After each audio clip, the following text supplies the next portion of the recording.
Espacio en Blanco. Una puerta a nuevas dimensiones de la existencia.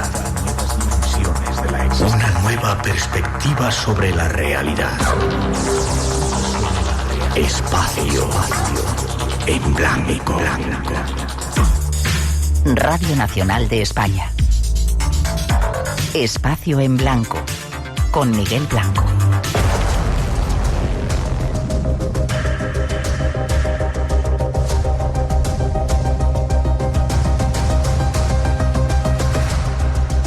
Hola, llegamos, celebrando las grandes fiestas del verano. Comenzamos. Es tiempo de misterios aquí en Radio Nacional. Algo que hacemos con los saludos y la bienvenida de todo el equipo del programa desde el estudio 204 de la Casa de la Radio. Esta noche en la parte técnica Rodrigo Vázquez de Praga, Natalia Sotillos en la realización y coordinación, y este que os habla, Miguel Blanco, que una vez más os da la más cordial bienvenida a esta cita, a estos programas especiales de verano aquí en Radio Nacional.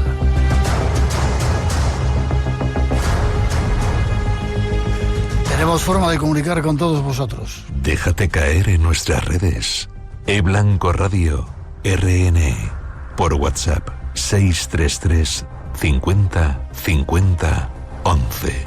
Y en el mail espacioenblanco@rtve.es. Redes que como siempre controlan nuestros compañeros Ramón Álvarez y Antonio Baena. Y para hoy, esto es lo que os hemos preparado.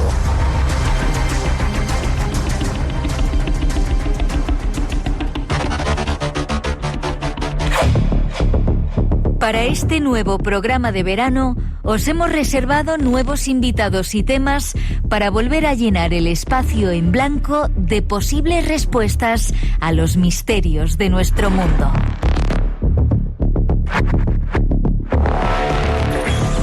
Comenzaremos con un tema recurrente en el programa: los ovnis y sus visitas a nuestro planeta.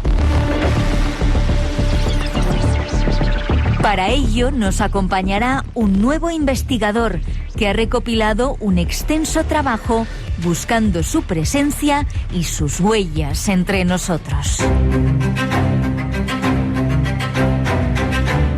Continuaremos con extrañas historias de amores.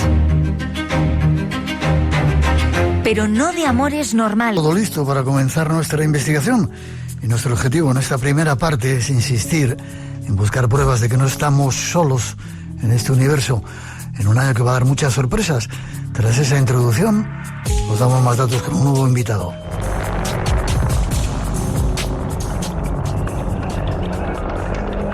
El fenómeno ovni es mucho más trascendente y profundo que la visión tradicional, que lo interpreta como naves extraterrestres que nos visitan. Nuestro próximo invitado, un investigador con años de experiencia en el tema, nos ofrece las claves para comprender la complejidad del enigma. Junto a él, analizaremos casos de alta extrañeza, investigados personalmente por él. Desde infiltrados de otros mundos en nuestra sociedad, contactos y encuentros cercanos con los ovnis y sus tripulantes,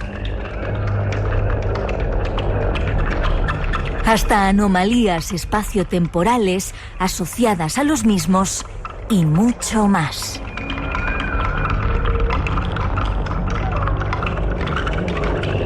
Y la primera conclusión que se revela al abordarlos es que en el asunto ovni nada es lo que parece.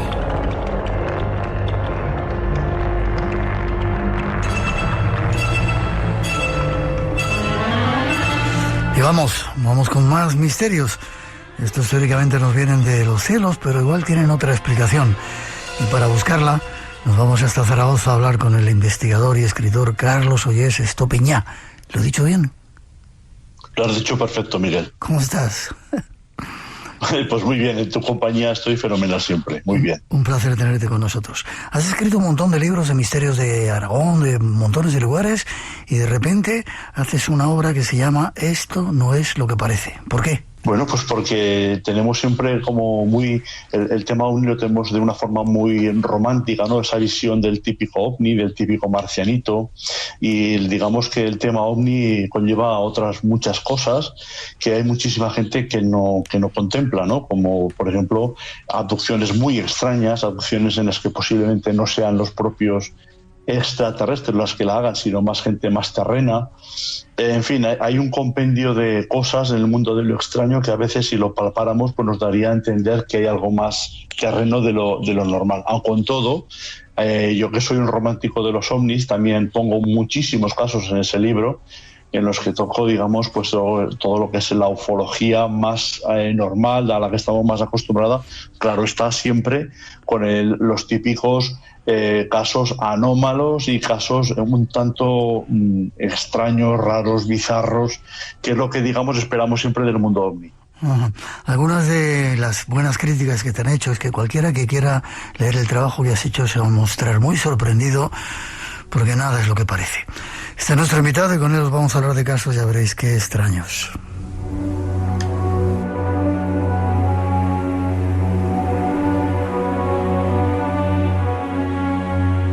Y vamos a empezar por algunos misteriosos.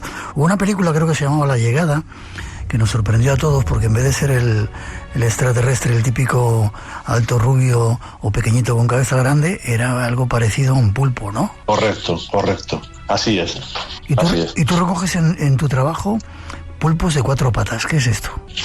Bueno, pues es que me encuentro, en una de mis investigaciones, me encuentro con un testigo que me describe lo que él observa, además, durante 2 veranos consecutivos. Estamos hablando del 2013 y el 2014. Pero el primer año que lo ve, él hace partícipe de su visión a toda su familia. Me explicaré.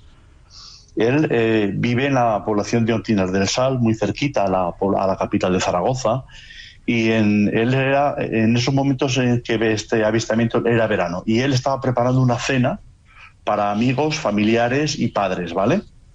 Resulta que él, mientras está preparando la cena, lo quería hacer en el patio exterior de la casa, en la terraza, observa en el cielo una luz un poco más brillante que las demás. A él le llama la atención, es aficionado a la astronomía y le llama mucho la atención porque no la sabe ubicar en lo que es el mapa estelar.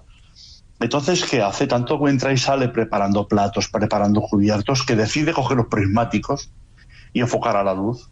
Y, oh sorpresa, que cuando él está observando esa luz por medio de los prismáticos, se da cuenta que lo que está viendo son, como él lo describe tal cual, 2 calamares, así como si fueran el símbolo de igual, es decir, en paralelo uno encima del otro, flotando en el aire a muchísima altura.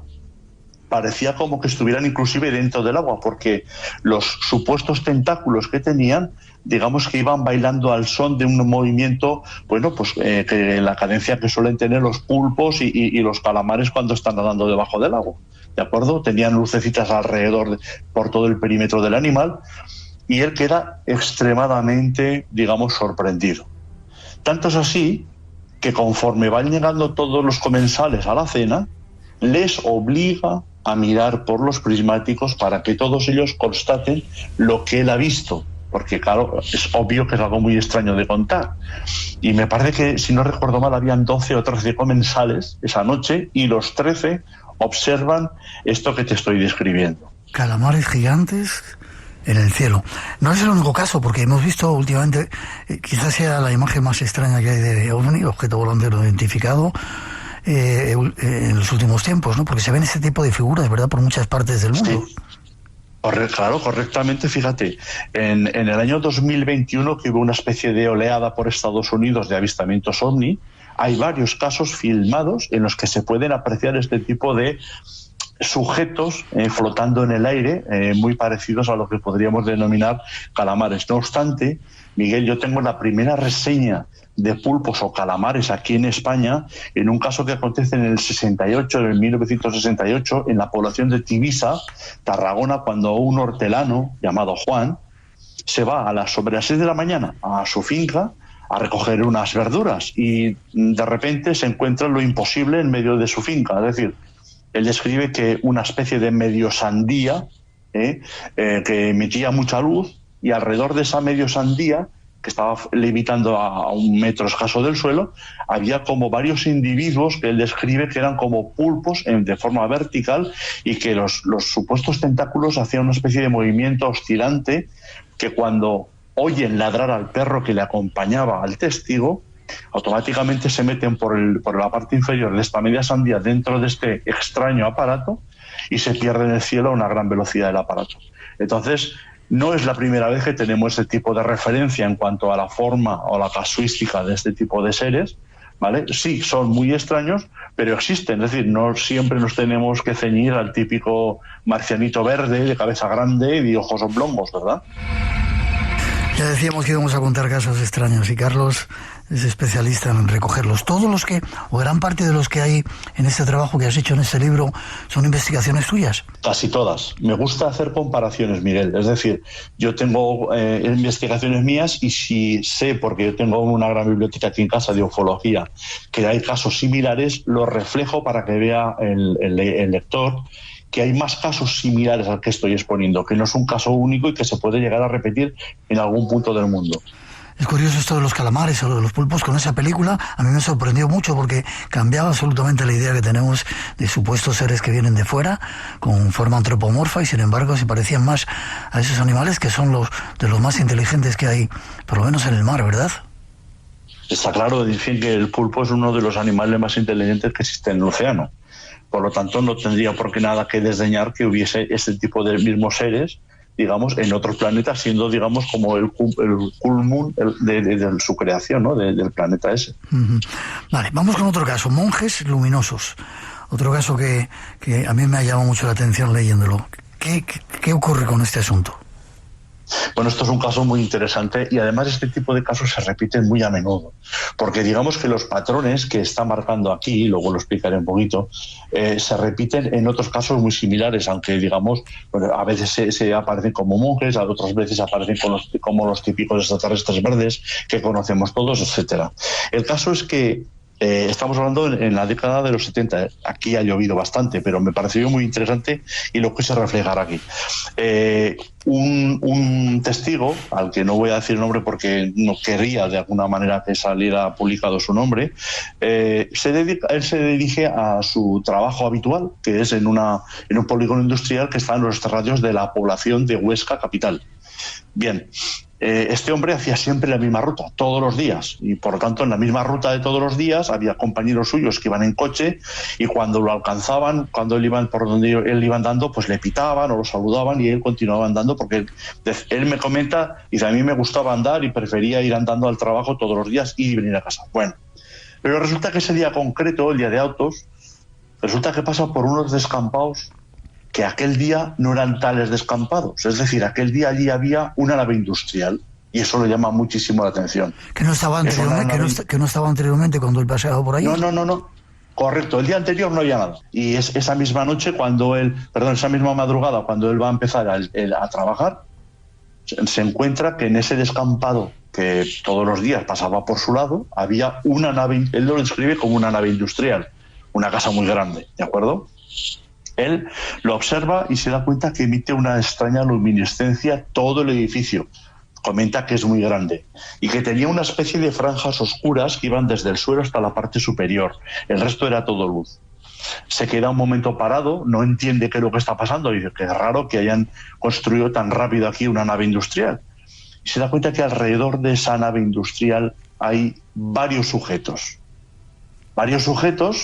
de los cuales 3 de ellos, dice, se le acercan. 2 son más o menos de una estatura normal, pero hay un tercero que es extremadamente alto. Él lo más o menos lo pone como 2,5 metros, 3 metros de alto. Van encapuchados y digamos que sus hábitos, porque así lo describe, como los monjes, despedían luminiscencia, daban luz, porque tenemos que recordar que él va de madrugada al trabajo, era por la mañana y aún era oscuro. Dice que se le van acercando y cuando aproximadamente están a unos 3 metros, se quedan quietos, él empieza a tener miedo y de repente, de buenas a primeras, desaparece todo, ya no hay nave industrial, ya no hay ningún monje y vuelve a estar el descampado que había existido hasta entonces y había visto todos los días. Él no sabe qué ha pasado, tiene miedo, acelera un poco el paso y llega a su lugar de trabajo, al polígono industrial, y cuando va a fichar se da cuenta que ha llegado 1 hora tarde, habiendo salido como todos los días con el tiempo suficiente para llegar bien de hora a fichar en su trabajo.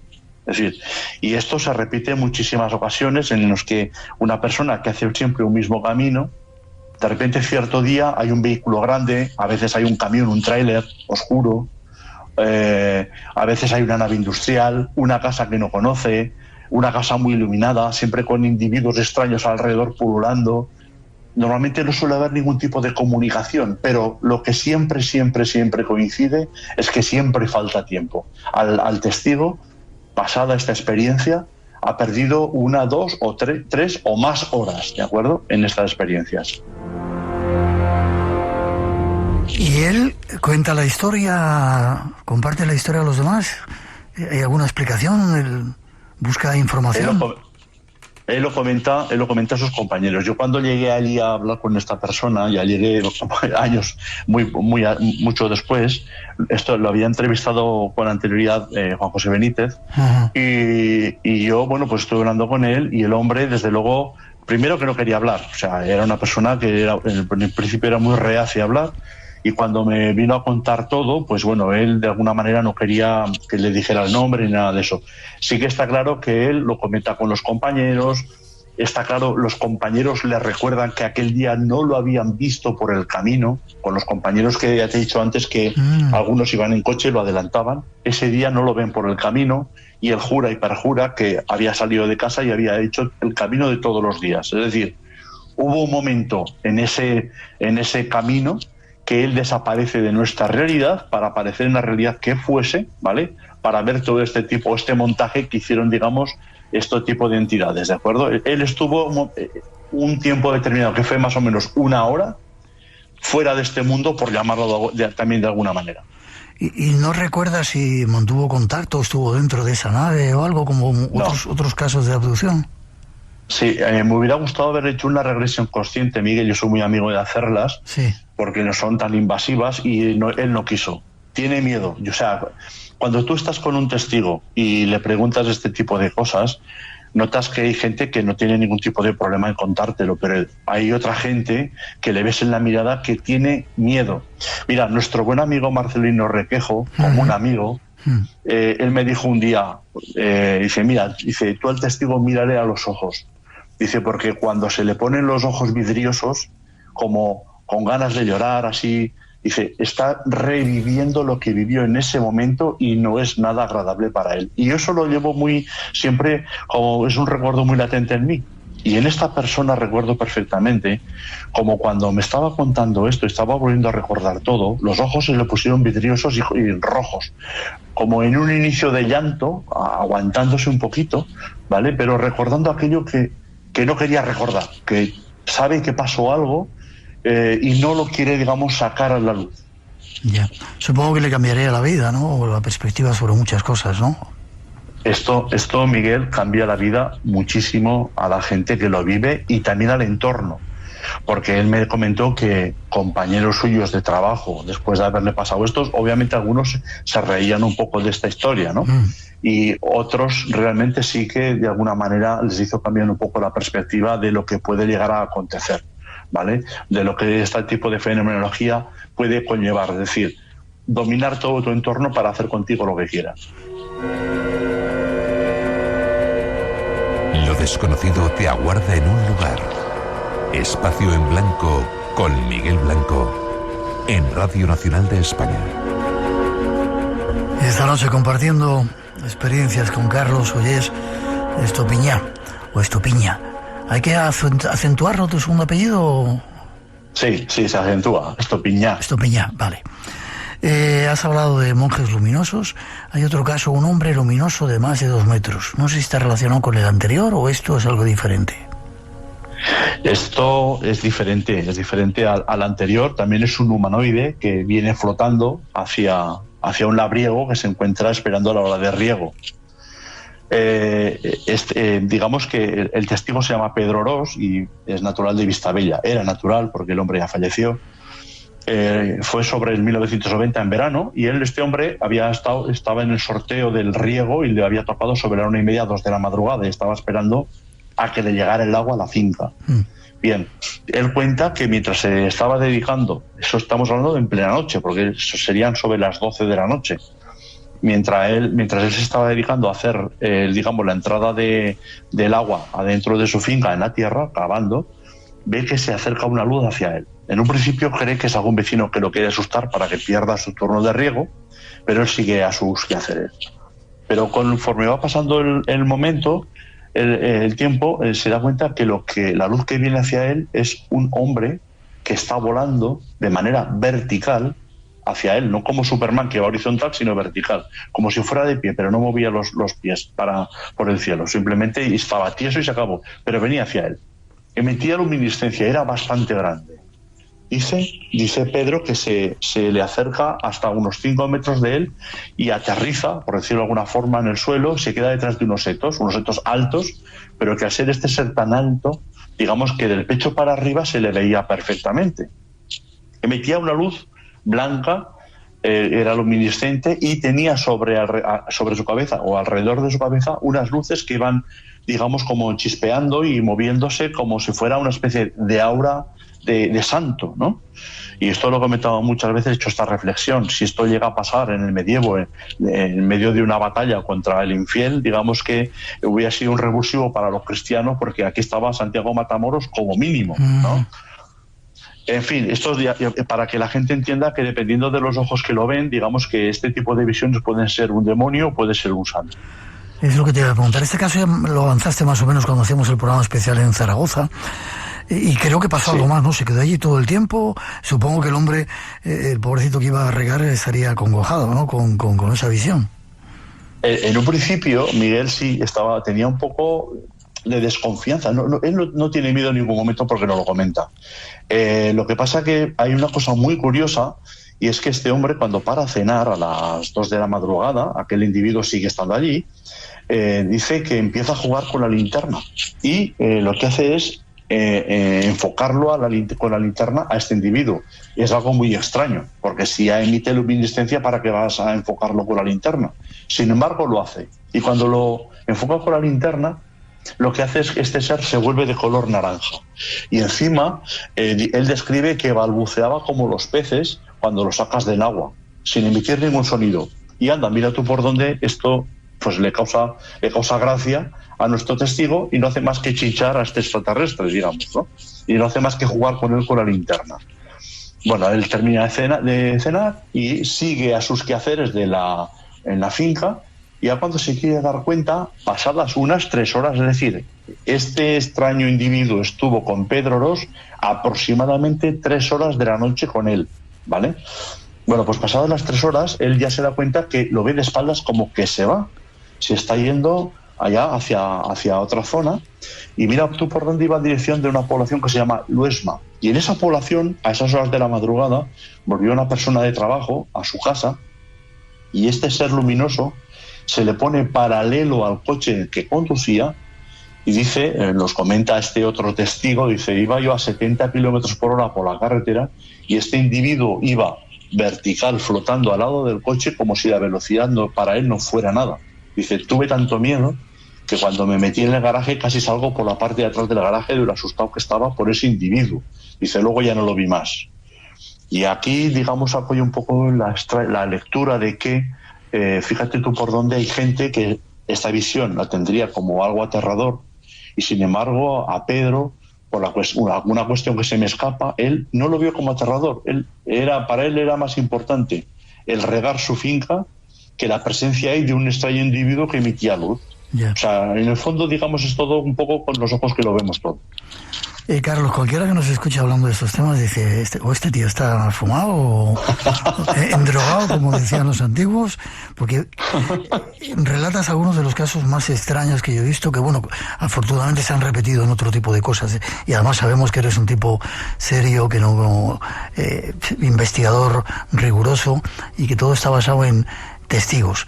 Testigos que, como tú decías, es curioso cómo se encuentran con ese tipo de cosas. ¿Habían tenido antecedentes antes? Que parece que es una de las características, o de repente en su vida entra este tipo de misterio. Pues con Pedro Ros esa pregunta no se la hice, pero tienes razón, porque siempre es una constante que en el testigo nunca suele tener un solo caso, siempre hay dos. Y si ha tenido hasta entonces uno solo, que se prepare porque le viene un segundo como mínimo. Qué curioso. Hay un caso que cuentas también y que se ha repetido en muchas ocasiones de alguien que coge un coche, sale por un recorrido que de repente conoce y algo pasa y aparece en otro sitio. ¿Nos lo quieres relatar un poco?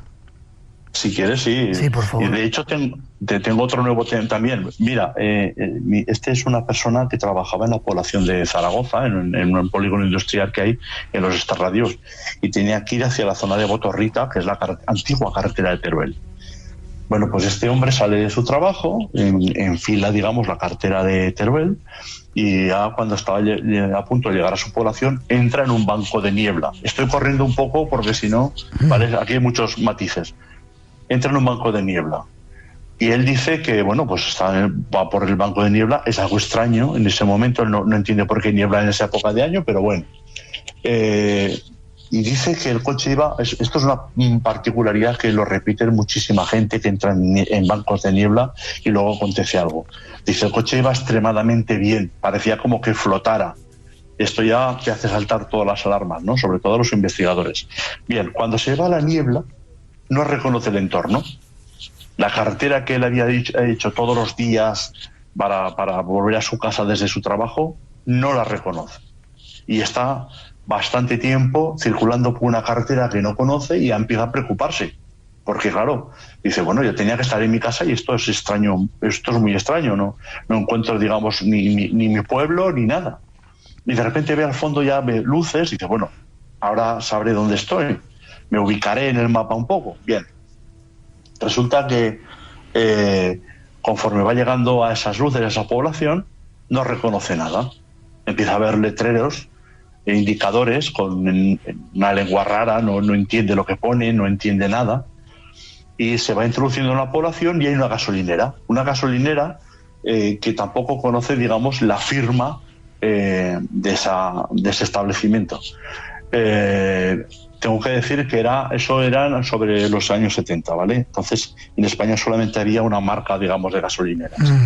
Bien, él no reconoce eso, entonces decide parar en la gasolinera, entra con el dependiente, es de noche ya cerrada, él había salido de trabajar, aún no era de noche, y ahora ya es de noche cerrada. Y le pregunta al dependiente que dónde está, qué es aquella ciudad. Y el dependiente no le responde. Y así insiste varias veces, y ha llegado un momento que, claro, se enfada porque él no sabe dónde está, el otro no le contesta. Entonces el dependiente coge el teléfono y llama a la policía, porque se presentan allí. Y la policía que llega allí no es la policía española, sino que es la policía alemana. En cuestión de muy poco tiempo, este hombre había hecho un salto desde las cercanías de la ciudad de Zaragoza a la ciudad de Düsseldorf, Alemania. ¿De acuerdo? Estamos hablando de los años 70, Miguel, que tú sabrás bien que hacía falta para pasar en coche la carta verde, hacía falta sellar el pasaporte en todas las aduanas, porque antes esto de el libre paso por la Comunidad Europea no existía, y este hombre no llevaba ni el pasaporte encima, ni tenía la carta verde y posiblemente ni el DNI, porque antaño recuerdo yo que la gente funcionaba con una fotocopia del DNI. Wow. El follón fue muy gordo porque tuvo que intervenir la embajada española, etcétera, etcétera, etcétera. Estos saltos en el tiempo sí existen, sí están, parece que sean muy, no sé, como que a mí no me va a acontecer nunca. Esto me lo han dicho muchísimas veces la gente, es decir, ¿cómo me iba a pensar yo que me iba a pasar esto a mí? Claro, nadie cree que le vaya a pasar esto a uno mismo, pero sin embargo suele pasar de vez en cuando. El último que tengo recogido fue un compañero mío de trabajo que saliendo de Madrid, ¿vale? En las últimas luces de Madrid ya las deja atrás y de repente, en cuestión de segundos, se encuentran entrando en la Comunidad Autónoma de Aragón. Es decir, en cuestión de segundos pasa de la Comunidad Autónoma de Madrid a la Comunidad Autónoma de Aragón con 170 kilómetros de por medio que no saben qué ha pasado. Y esto ha sido este año mismo, a principios de este año. ¿De acuerdo? O sea, sí pasa. si hay casos así, y se siguen repitiendo. Te iba a decir, Carlos, que lo que no pasa en Aragón... Oye, mire, te voy a decir una cosa, ¿eh? Sí. Todo lo que tengo yo, la mayoría de los casos son aquí. Yo no puedo salirme a investigar por, no sé, por Almería o por Portugal. Por eso te digo que bueno, tienes bastante trabajo con todo lo que ocurre por ahí. Sí. Esto hasta ahora había ocurrido fuera. Nos vamos a la casa. A fenómenos que ocurren en casa que también recoges en tu libro, y eso sí que ponen los pelos de punta.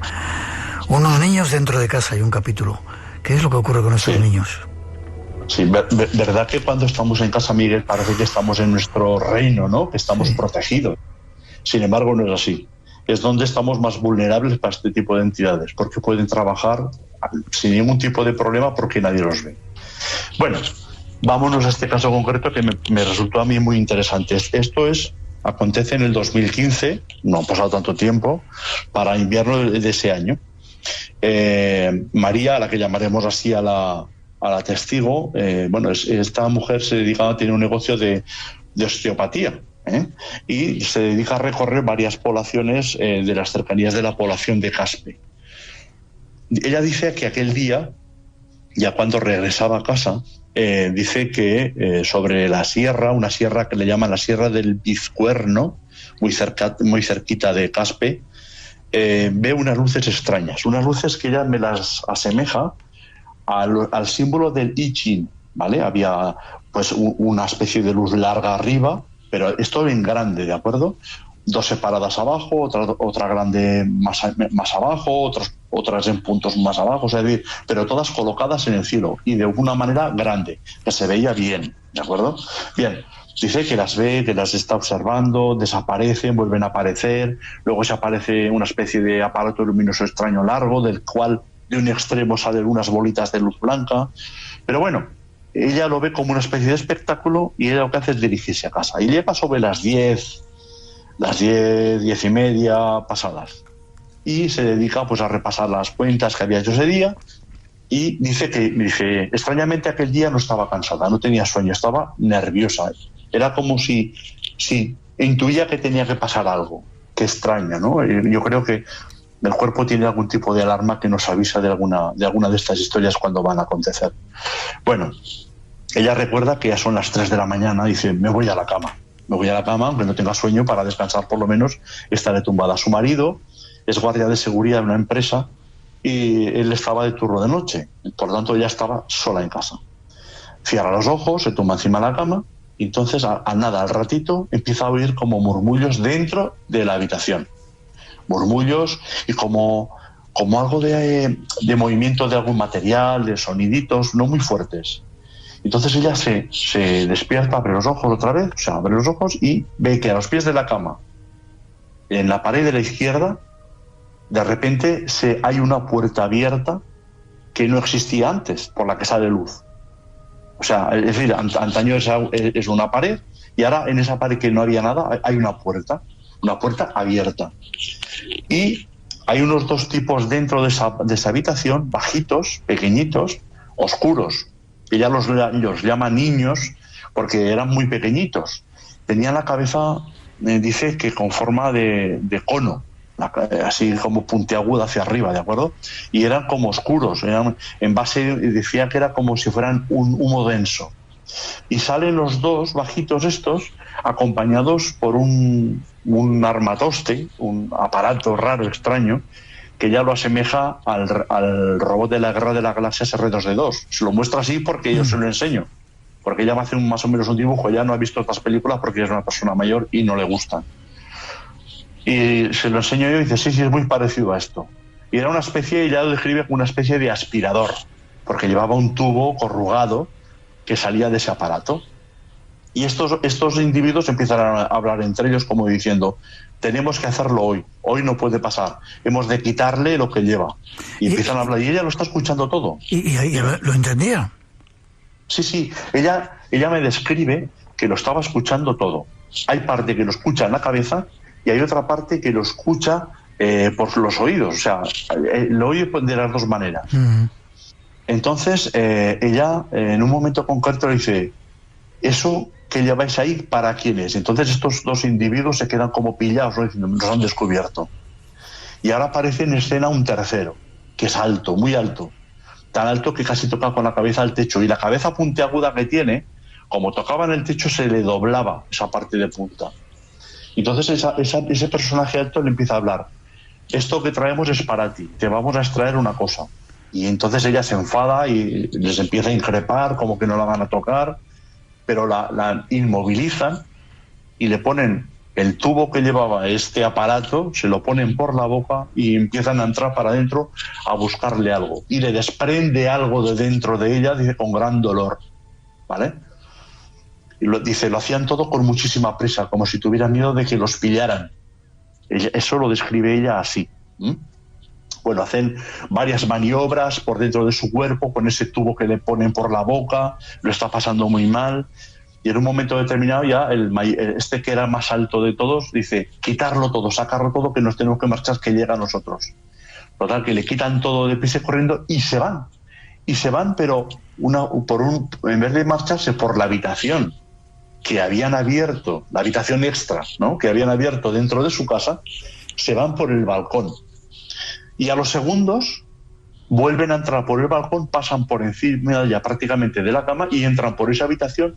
Se cierra esa supuesta puerta y desaparece esa habitación que jamás había existido, ¿de acuerdo?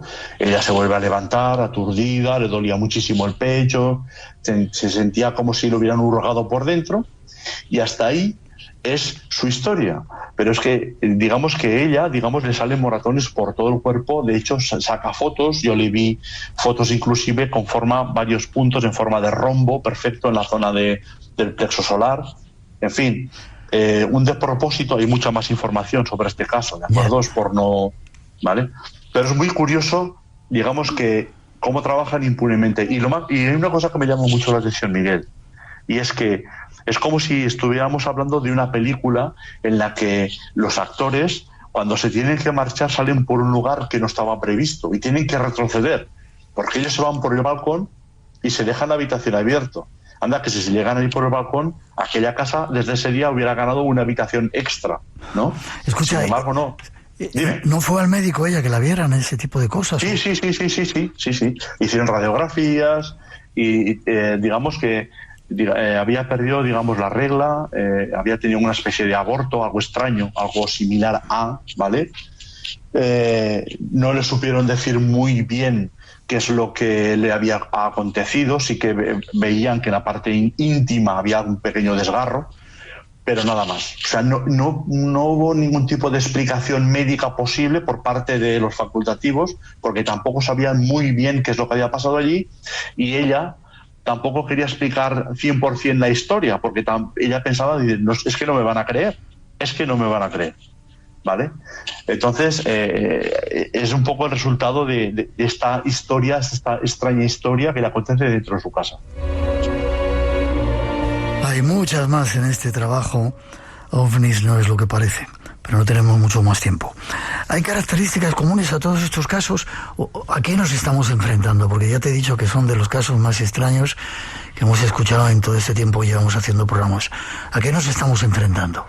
La gente que se imagina son alucinaciones, inventos por parte de la gente, mentiras o algo más. ¿A qué? ¿Seres extraterrestres que vienen? Sí, esa es una muy buena pregunta, Miguel. Hay una parte de este tipo de fenomenología que creo que sí está creada por parte terrena, no por la gente que lo vive, sino por gente también de aquí que hace experimentos con la gente de la propia Tierra.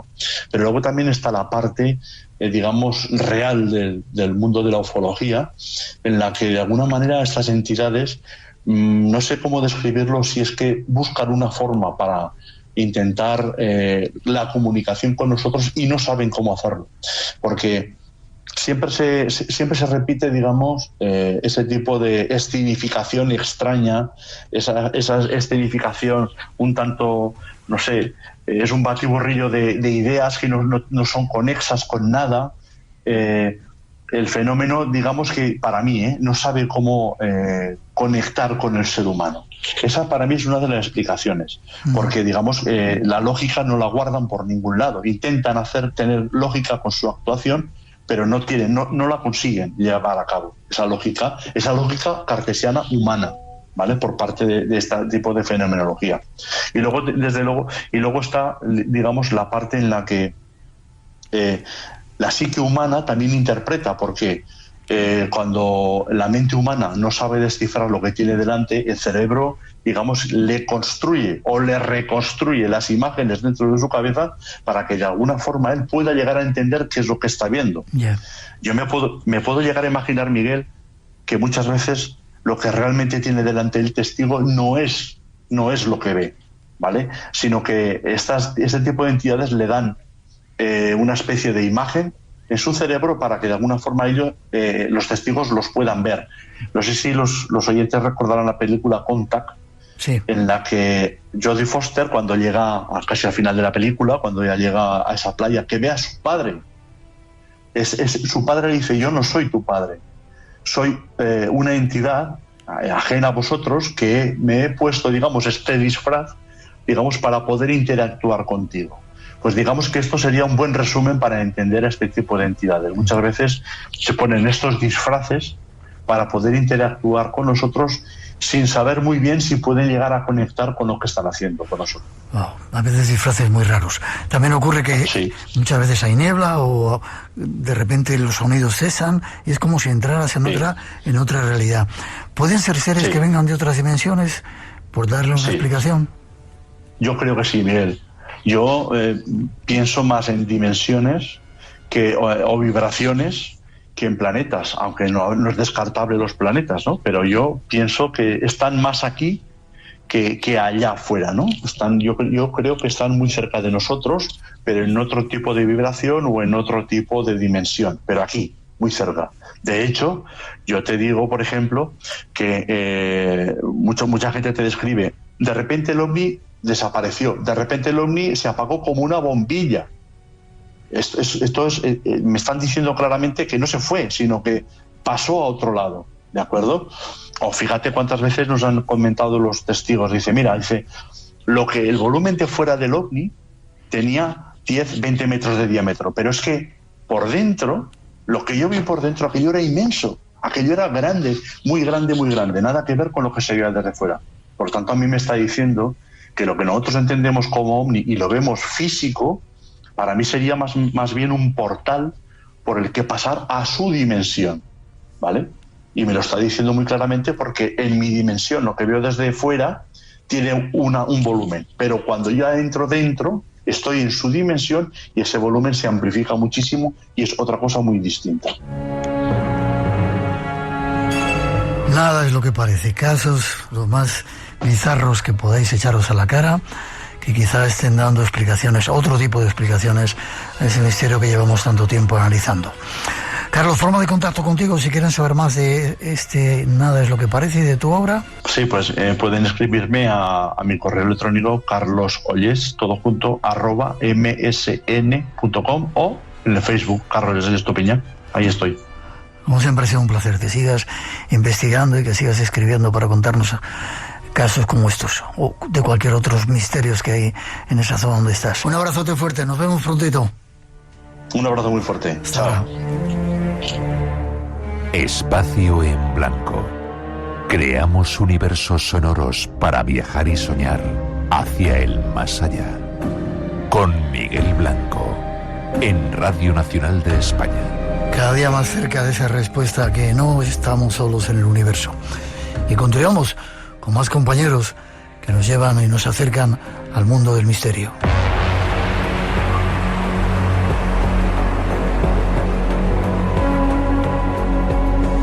Llega el tiempo de los misterios de nuestro compañero Juan Gómez, al que ya saludamos. Buenas noches, Juan. Como siempre, un placer. También para nosotros. Si no lo tenemos complicado por las noches, con parasomnias, con visitantes de dormitorio, con el hombre del sombrero, tú nos traes esta noche un tema que titulas Matar en sueños. Sí, matar en sueños mientras uno está dormido. Y eso, sí, sube un nivel de terror a lo que son estas experiencias nocturnas que van a poner los pelos de punta a mucha gente. Casos donde ha habido personas que dormidos han acabado con la vida de otros. Efectivamente, personas que en ese estado de parasomnia o de duermevela, en donde se confunde el sueño y la vigilia, pues acaban por realizar algo inesperado incluso para ellos, tanto que llega al nivel criminal. Fíjate fíjate que esto de las parasomnias es algo muy, muy específico, muy controlado además por gente como, por ejemplo, Mónica González, que ella es la directora de la unidad del sueño en el Hospital Universitario Marqués de Valdecilla en Santander, y ella, por ejemplo, explica qué es esto de las parasomnias, que si te parece podemos escucharla. Pues las parasomnias se definen así en la medicina del sueño, experiencias físicas, experiencias mentales que emergen del sueño durante un estadio de conciencia un poco ambiguo, es decir, en un estadio en el que se mezcla sueño y vigilia.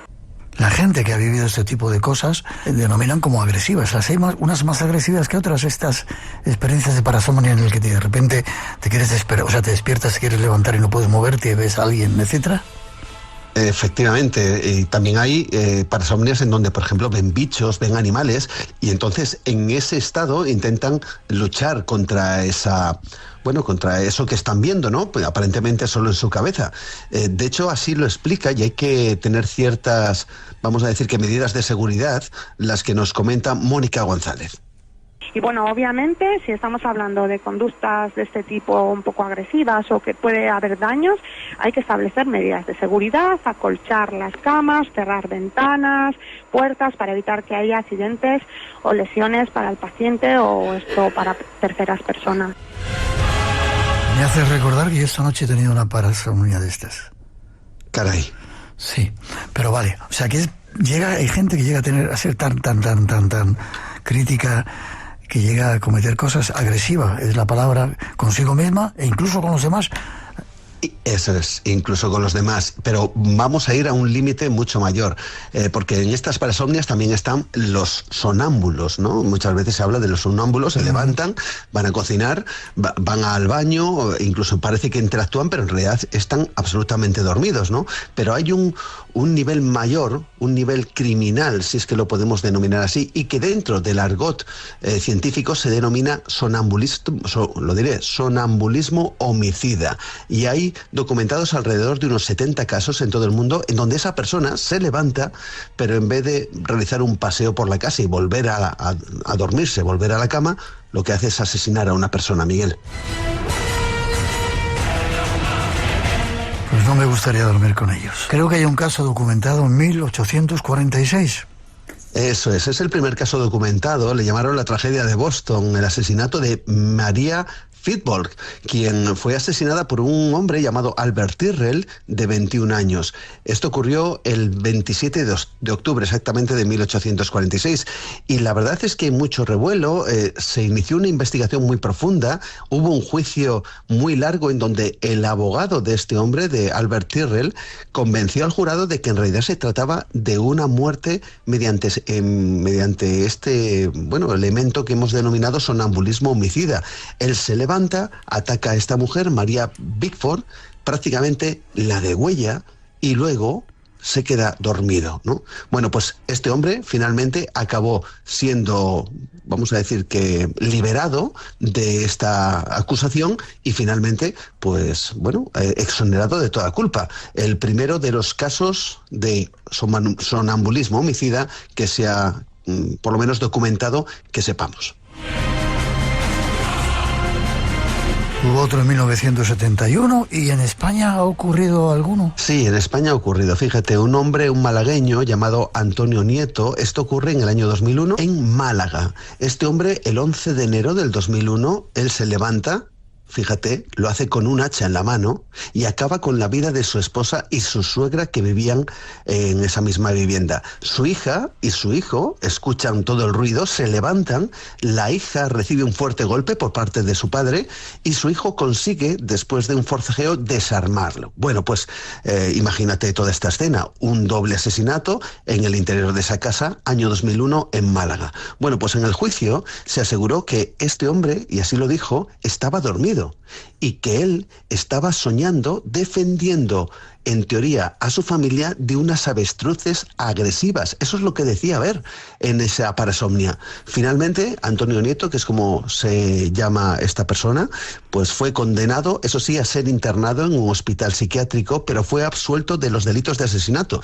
Y este hombre, pues ya salió después de 10 años, tiene más de 65 años, si no recuerdo mal, y bueno, vive totalmente libre, pero claro, está este caso extremo que sí, se vivió en España.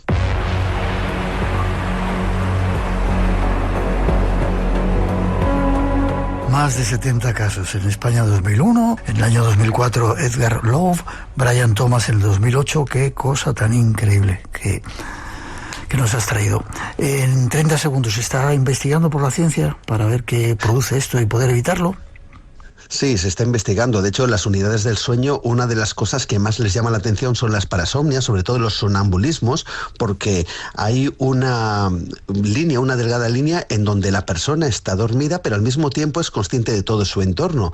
Es decir, es capaz de visualizar de alguna manera todo aquello que está haciendo. La cuestión es que no lo llevan al plano consciente, y este es el gran misterio. ¿Por qué se produce este fenómeno? ¿Por qué estas parasomnias? ¿Por qué estos comportamientos, algunos de ellos criminales, en donde la persona finalmente no recuerda nada? Matar en sueños, ojalá no ocurra. Forma de contacto contigo, Juan, para que te cuenten casos, ojalá no sean de estos, sino de otros de esos más misteriosos, con fantasmas o ese tipo de cosas. Sí, pues rápidamente pueden enviar un email a juangomez@gmail.com, y allí estoy encantado de contestar. Hay muchos oyentes, muchos casos que iremos sacando poco a poco, Miguel. Como siempre, un placer. Fuerte abrazo, nos vemos prontito. Igualmente. Vamos a hacer una pausa, unos minutos, para dejaros con las noticias de las 2, la 1 en las Islas Canarias, pero enseguida regresamos. Tras ella vuelve el misterio de Radio Nacional. Nos esperan historias de amores, pero de amores diferentes, ya veréis. Regresamos a las noticias con nuevas voces que se van a unir al programa con temas sugerentes. Redes sociales abiertas, esperando vuestra participación. Blanco Radio RNE y 633 50 50 11, nuestro WhatsApp, por si queréis mandar alguna nota de voz. No vayáis, que enseguida regresamos con una segunda hora apasionante en estos programas de verano del Espacio en Blanco.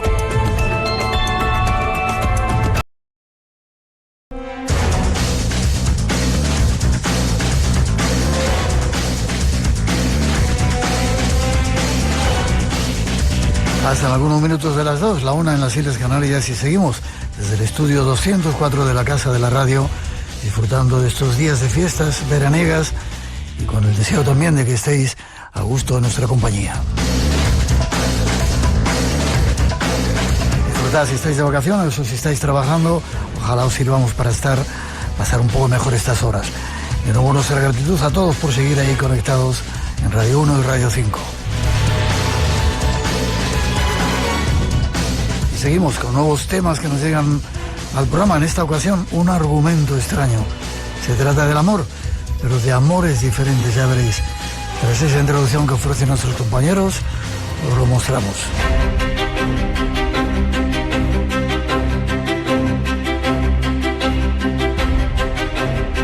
Nuestro próximo cometido será un viaje por el mundo a la búsqueda de amores eternos. Un recorrido por cementerios de todo el mundo, con un propósito muy claro: encontrar historias reales de amor que resistieron al tiempo, al olvido y, en muchos casos, a la muerte. Nuestro próximo invitado nos guiará por tumbas anónimas y a otras célebres, desde París hasta Sarajevo y desde España hasta Guatemala. E iremos encontrando parejas separadas por guerras, clases sociales o decisiones familiares, pero también conocerás la vida de quienes decidieron no olvidar. ¿Te atreves con nosotros a caminar entre lápidas que guardan promesas y silencios que todavía aman?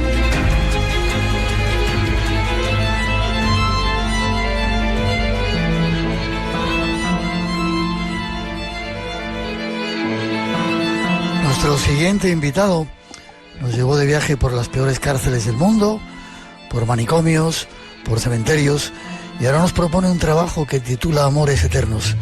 Él es Fernando Gómez y nos vamos hasta Barcelona a saludarle. Buenas noches, Fernando. Muy buenas noches, Miguel. ¿Cómo estás? Pues muy bien, aquí ya con este libro calentito que ha salido y esperando que la gente disfrute con esas historias de amor en un tiempo que nos hace falta tanto amor. Sí, señor. Eres escritor, investigador. ¿Y por qué, Fernando, este trabajo del amor, sobre el amor? Quizá porque como había escrito 80 cementerios, La Vuelta al Mundo en 80 cementerios, que encontré que me faltaba algo y era la unión con algo más terrenal, y eso es el amor. Y el amor y la muerte están muy ligados, creo que son una misma cosa. Sin una no existe la otra y da un sentido a la muerte el haber vivido con amor. Entonces empecé a buscar historias, empezaron a aparecer ellas solas las historias y se han acabado convertidas en estas 40 narraciones o estos 40 cementerios y esa visita que se hace a ellos para buscar esos personajes. Yo he disfrutado mucho con ello. Este es nuestro invitado y con él nos vamos de viaje a conocer Amores Eternos.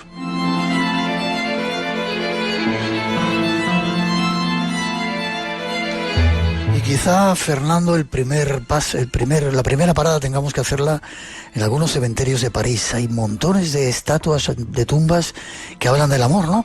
Y creo que había una muchachita, Jeanne Boutargne, que tenía cantidad de amantes, ¿no? Con gente muy, muy importante en aquel tiempo. Pues, pero su mayor historia de amor es con Modigliani. Con Modigliani ella es muy jovencita, ella acaba de llegar a París, entonces conoce a Modigliani. Modigliani es una persona pues que le lleva muchísimos años, es una persona que lleva una vida al límite, es un grandísimo pintor, que después, al cabo de los años, se ha demostrado lo grande que era, entonces ella es esa locura que coge por él. Quizás también con la variante de que quería pues reformarlo un poquito.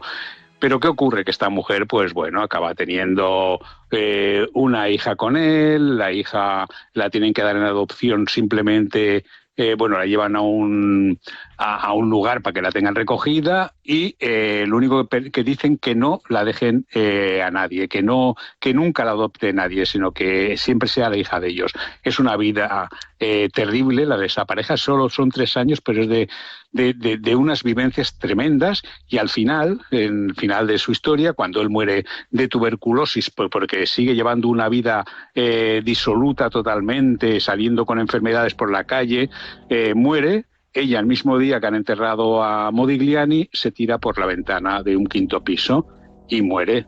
Entonces, este es el primero de esas historias en las cuales se ve que el amor y la muerte están muy unidos y más que nada el suicidio por amor, esas historias como si no pudieras tener ninguna otra solución que el suicidarse. ¿Y los entierran juntos o están separados?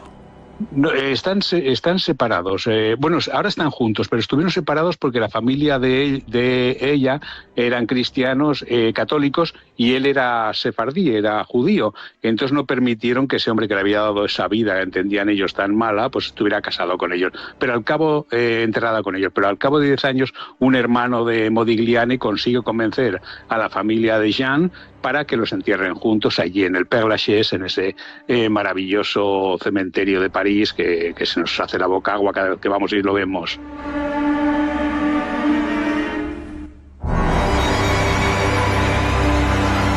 Hay un capítulo que tú llamas Entre muertos por Francia y nos llevas al cementerio de Montparnasse.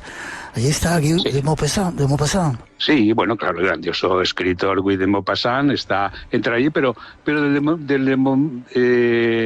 de Montparnasse yo resaltaría una escultura que en su día pues fue comprada por casi nada, por 200 francos, que es el beso de Brancusi, de Constantin Brancusi hace esa escultura para una persona, para un médico rumano y para colocarla en la tumba de su esposa. Entonces, como eran amigos, la vende por 4 duros, por 200 francos.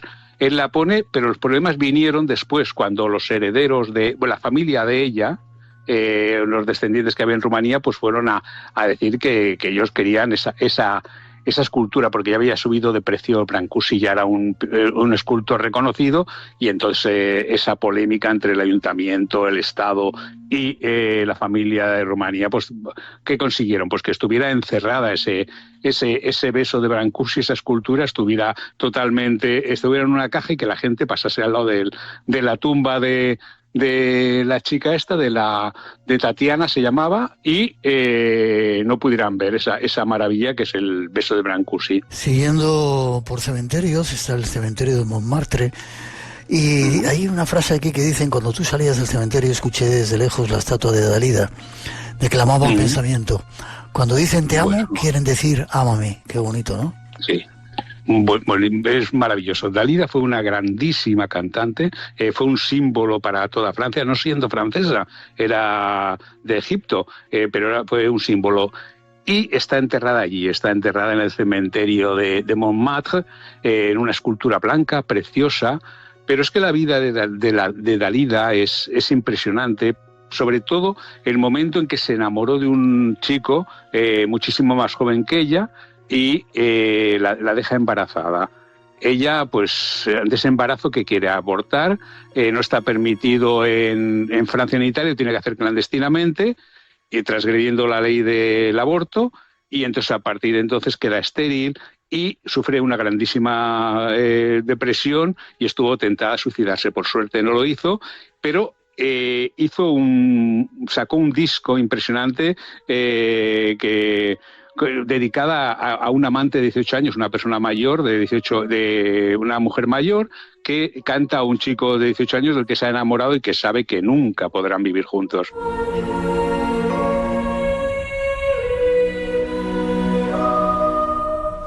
Buscando amores eternos, con Fernando Gómez estamos. Nos vamos hasta Bosnia-Herzegovina, al cementerio de León en Sarajevo.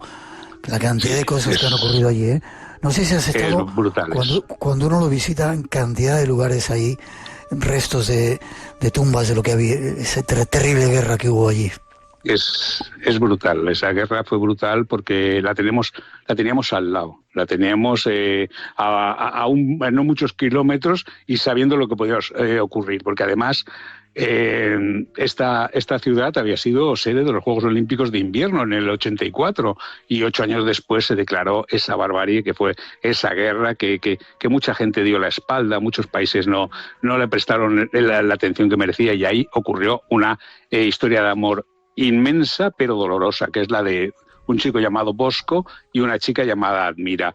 Ellos se adoraban, llegó la guerra, entonces planearon en una cafetería de Sarajevo, planearon de qué manera se irían de aquella locura que era la guerra, y entonces al final decidieron que pasarían el puente, pues casi como disimulando el puente que pasaba de un lado a otro, pero allí un francotirador les disparó, él murió primero, ella le dio también los disparos, pero tardó bastante más en morir, le cogió de la mano y estuvieron así cogidos en el medio del puente durante 6 días porque ninguno de los dos bandos se quería acercar a cogerlos y a retirarlos. Y después porque había la polémica, porque era también musulmán, ella era musulmana y él era católico, entonces las dos partes solo decían, bueno, nosotros solo cogeremos a uno, cogeremos una parte, cogeremos a la chica musulmana, pero no a los dos, y al revés también. Entonces, ¿qué pasó? Que estuvieron ahí 6 días hasta que al final un comando serbio por la noche consiguió llevarlos y enterrarlos. Los enterraron en otro cementerio, no en el cementerio de León de Sarajevo no, sino en otro, pero ante la presión de la gente decidieron que tenían que estar juntos, se convirtieron en un símbolo estos amantes de Sarajevo, y están en una colina justamente desde donde están enterrados ellos se puede ver la cafetería donde planearon irse de Sarajevo. Qué bonita historia. Con ese tiempo terrible en el que los francotiradores mataban a cualquier cosa que se moviera, ¿verdad? Sí, eso era tremendo. Ahora es escalofriante pensar las últimas noticias que han salido de francotiradores, que eso que decían de que podían ser gente que pagaba por ir a disparar, entonces eso es brutal. Espacio en Blanco, tu cita con el misterio en Radio Nacional. acompañando a Fernando Gómez, buscando amores eternos por el mundo. Nos vamos a hablar de la historia de Dostoyevsky, quizá San Petersburgo. Tú me corriges, Fernando. Sí. No, lo dices bien, perfecto. Es en el cementerio Tikhvin, en San Petersburgo, y vamos a ver a Dostoyevsky, el grandísimo escritor. Ahí no sale el libro, pero yo siempre he leído, los entendidos en literatura dicen que con León Tolstoy te quita las ganas de escribir de lo perfecto que es, y Dostoyevsky te las da porque tiene ese punto de imperfección que lo convierte en obra maestra todo lo que toca. Entonces da muchas ganas de escribir. Y vamos a encontrarnos ese Dostoyevsky en la peor época de su vida. Es un hombre que tiene adicción al juego, los usureros van detrás de él, debe 3.000 rublos en deudas que no sabe cómo pagar. Entonces una editorial le dice, bueno, te compramos lo próximo que vayas a escribir, lo escribes rapidísimo, en menos de un año, pero si no cumples los plazos, resulta que vas a perder los derechos comerciales o de autor de todas tus obras. Él se pone, pero dicen que ya que lo mande corregido ya. Entonces, ¿qué hace? Se tiene que buscar una chica que se lo pase a limpio, a taquigrafía, que se lo haga y se le pase a limpio todo el libro. Y ahí conoce a Ana. Y el libro que está escribiendo, que lo escribe en 26 días, es El jugador. Conoce a Ana, Ana tiene 21 años y él tiene 46, pero desde el primer momento él es viudo y ya se queda cautivado por Ana. Ana es una mujer que lo devociona, para él es casi un semidios, Dostoyevsky, y para muchos lectores, lógicamente. Y entonces ahí va pasando esa historia de amor, en cómo se van conociendo y cómo al final ella estuvo llamándole todas las cuentas. Ella consiguió de que empezase a cobrar bien, en que empezase a vender bien la obra. Se vendieron en un año del libro Los demonios, se vendieron 3.000 ejemplares, que en aquel tiempo era una barbaridad, y entonces fue la que estuvo al lado suyo en la cama leyéndole pasajes de la Biblia hasta que él murió. Vivió ya muchos años más, pero al final, transcurridos 50 años, pues consiguieron enterrarlos juntos. Qué bonito eso de que entierren juntos a los amantes, ¿verdad? Sí, es bonito, no son todos los casos, pero los casos que son así son preciosos, porque te dan esa idea de que la eternidad la pueden vivir juntos, quizás engañada, porque el espíritu no tiene cuerpo, pero al menos que nosotros agarramos a eso.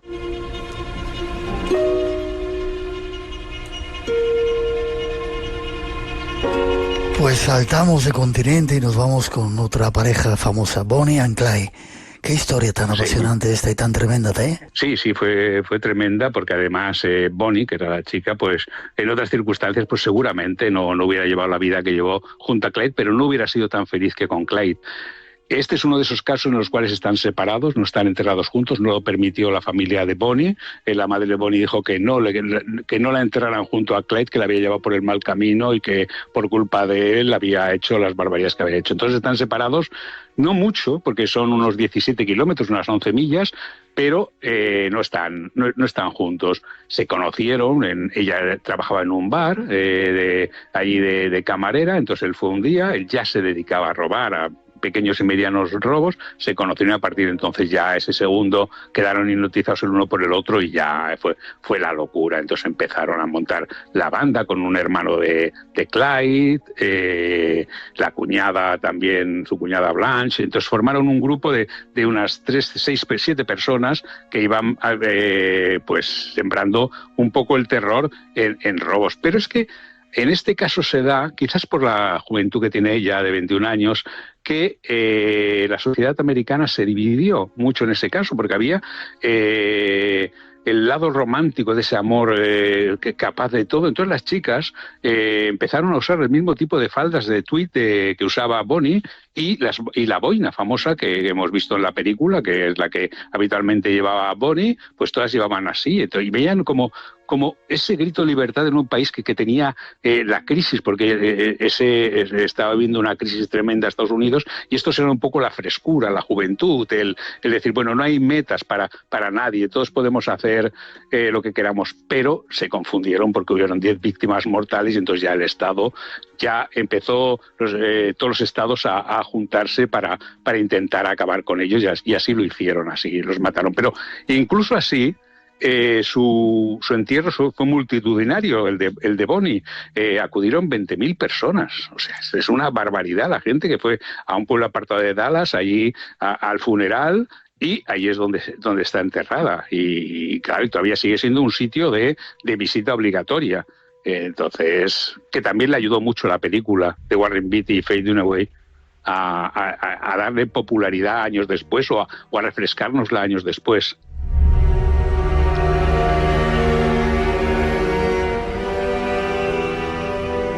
Y es cierto, Fernando, que te has encontrado, no sé si tiene que ver con el trabajo que has hecho ahora, cantidad de signos mágicos, esotéricos en los cementerios, con mensajes ocultos, a veces sobre el amor, filosofía, la muerte, etcétera. Hay muchísimos símbolos, lo que pasa es que muchos son ininteligibles, son símbolos escritos de una persona a la persona que lo conoce entre ellos. Rituales se hacen una barbaridad, y rituales de amor se están haciendo, y vayas a cualquier cementerio, vas viendo una serie de señales como velas, como vasos con líquido, casi como ofrendas a esa persona, a la persona que está ahí enterrada. Entonces, que permanece viva, que mientras que una persona no es olvidada, permanece viva. Entonces hay mucha gente que cuando llevamos un ramo de flores estamos haciendo una ofrenda y estamos haciendo una comunicación con la persona que no está con nosotros. O sea, no lo olvidamos, y para no olvidarlo le llevamos cosas que seguramente él no reconoce porque está en otro, la persona no reconoce porque está en otro estado, pero que nosotros ese lenguaje existe, y rituales existen muchos por ahí sueltos. Vale, estábamos en América, vamos a América del Sur, si te parece. No sé qué cementerio has encontrado que te haya llamado la atención. Yo te apunto, en Guatemala estuvimos en un cementerio, era tremendo lo que hay en aquel cementerio. En Guatemala hay un personaje, es casi legendario, sobre todo en un pueblo casi de imposible pronunciación, que es Quetzaltenango, que viene del Quetzal, del pájaro este. Entonces, en la ciudad de los pájaros, pues está Margarita Mielos, que se la conoce como Vanushka. Vanushka era una gitana que iba con un circo de pueblo en pueblo, se ponía en las afueras, y ahí nació un amor de esos imposibles. Ella se enamora, el hijo del gobernador de la región, y ellas se enamoran, empiezan a filtrear, se quieren, pero los padres, tanto el gobernador como la familia gitana, que era Vanushka de la etnia gitana, dicen que no, que es un poco romper un poco los esquemas de tanto los dos sitios. Entonces, ¿qué hace el padre? El gobernador, como tiene dinero, le dice a su hijo que se vaya a España, que esté aquí un tiempo pues estudiando o viviendo la vida y conociendo otras cosas. Y entonces ella se queda sola allí, y entonces ¿qué ocurrió? De que ella no pudo resistir y decidió envenenarse, porque no había encontrado por fin el amor de su vida y sabía que no volvería a encontrar nunca un amor de esa dimensión. Entonces se envenenó. Y ahora se ha convertido esa tumba, la escultura que tiene la tumba de Vanushka, se ha convertido en un lugar de peregrinación, que la gente va allí. Es curioso porque no es de esas que te quedarías en la mente y dices, oh, está hecho con un mármol maravilloso. La notas que es de barata, que tiene mucho yeso, pero eso sirve para que la gente la llene de palabras y de escritos dirigidos a personas muertas. O sea, y estoy en la tierra, te estoy esperando, algún día nos juntaremos. Pues te vas encontrando toda esa serie de palabras escritas en el cuerpo de la gitana Vanushka. Y antes de marcharnos de América, ¿cualquier otro cementerio que te haya llamado la atención en América del Sur? En América del Sur está, bueno, el de México, el Yucalteca de Mérida, está muy bien, porque ahí está Felipe Carrillo y Alma Reed, que fue un amor también apasionante, que ella se entera de la muerte del más que asesinato, del fusilamiento de Felipe Carrillo, mientras está probando el traje de novia. Entonces ahí ella se lo dicen que ha muerto y todo el drama que llevó. Pero es que en Sudamérica hay muchos cementerios preciosos. Cuba los tiene, el de La Habana es una maravilla, y ya no digamos pues en Argentina todo lo que nos podemos encontrar. O sea que, pero en todos los lados de América Latina tienen, igual que los de Estados Unidos son más fríos, pero tienen alguna historia pues de bastante interés. Espacio en Blanco, en Radio Nacional, con Miguel Blanco.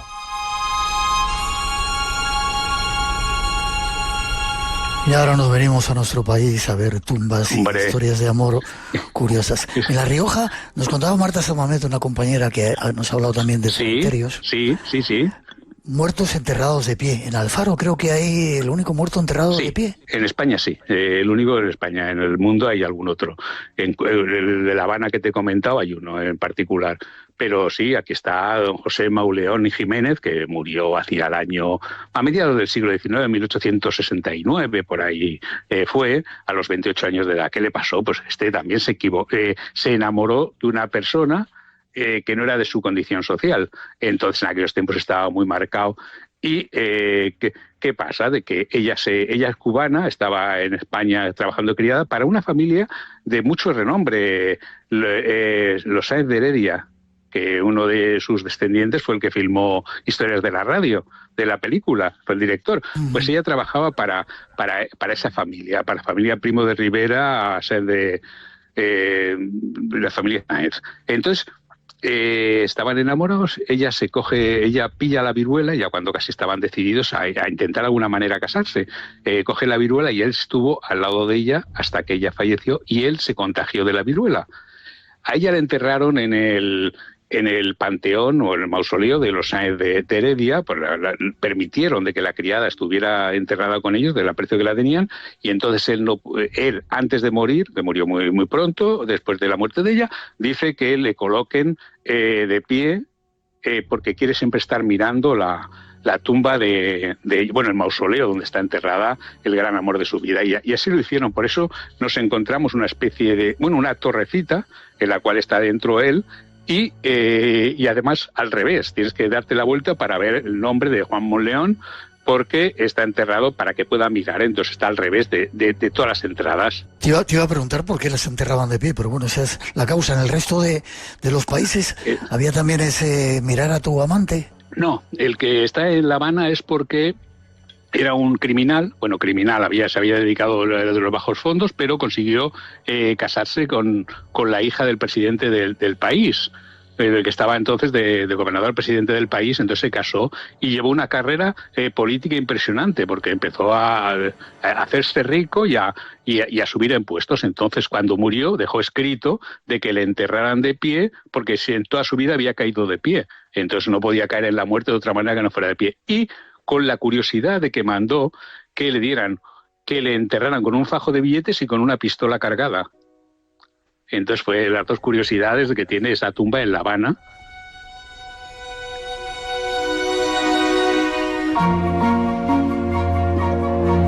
Una pistola y un fajo de billetes, qué curioso. Nos vamos ahora, si te parece, con historias del Titanic que tienen que ver con gente española y con el cementerio de San Isidro, aquí en Madrid. Sí. Bueno, el cementerio de San Isidro, que para mí creo que es el más romántico de todos, porque está Larra, porque está Espronceda, están todos los grandes literatos de esa época. Y aquí nos vamos a encontrar, aquí sí vamos a encontrar una curiosidad, porque no están enterrados juntos. Vamos a encontrar el panteón de la familia Pérez de Soto. Ahí está enterrada Josefa Pérez de Soto Vallejo. ¿Quién es esta mujer? Pues esta señora, a principios del siglo XX, o sea, justo no mucho antes del hundimiento del Titanic, en 1912, pues se casa con Víctor Peñasco, que era una persona de posibles, porque era nieto de Canalejas. Entonces se van a París. En París, antes de salir a París, es curioso, porque antes de que empiecen el viaje luna de miel, la madre, doña Primitiva, la madre de Víctor, le dice que tenga mucho cuidado, que ella ve agua, que ella ve que va a ocurrir una cosa extraña, que va a haber un gran accidente y que cuide mucho de esas cosas. Pero nada, ellos están en París y ven que va a pasar, que va a ir el primer el barco indestructible Titanic de Southampton a Nueva York. Entonces, ¿qué hacen? Dicen, bueno, pues cuando esté por Cherburgo lo cogeremos. Le dicen al criado que llevan que se vaya recorriendo Europa y desde que todas las ciudades vaya mandando postales, porque las dejan firmadas, como si fueran ellos que están, por ejemplo, en Bruselas, que si ahora en Italia, pues entonces él las tenía que mandar. Y ellos se van con una chica, con Fermina, que es una criada, y se van en el Titanic. ¿Qué pasó? Todos sabemos lo que pasó el Titanic. El Titanic se hunde, se tiene que quedar él dentro como hombre en el Titanic y ella en la barca. Y ella se consigue salvar. Ahí está muy documentado porque está la condesa de Rhodes, una condesa inglesa que cuenta el sufrimiento que tenía ella de ver cómo su marido ya no lo vería más. Tenían 24 años y ya un parapenos, o sea, 24 y 22, o sea, que su vida casi estaba destrozada. Y entonces llega y ¿qué pasa? Ella cuando viene a España, pues todo el drama que lleva eso, pero tienen que pasar 20 años para declararlo muerto. Cuando una persona desaparece, ahora me parece que solo son 10, pero antes en aquellos momentos eran 20. Entonces no puede hacer nada, no puede hacer nada con el dinero de él porque se supone que está vivo todavía. ¿Y qué hace? La madre de él, de Víctor, le dice a ella, bueno, vamos a hacer una cosa, vamos a mandar una persona que vaya hasta Halifax, que es la zona donde están la mayor cantidad de cadáveres del Titanic, y que compre uno, da lo mismo quien sea, que compre un cuerpo y nos lo traiga a España diciendo y que le hagan un certificado que es Víctor en vez de, pues no sé, de John Smith. Y así lo hicieron. Y así ella pudo rehacer su vida gracias a comprar el cadáver de otra persona totalmente diferente que enterraron pues muy cerca de donde ella está después enterrada.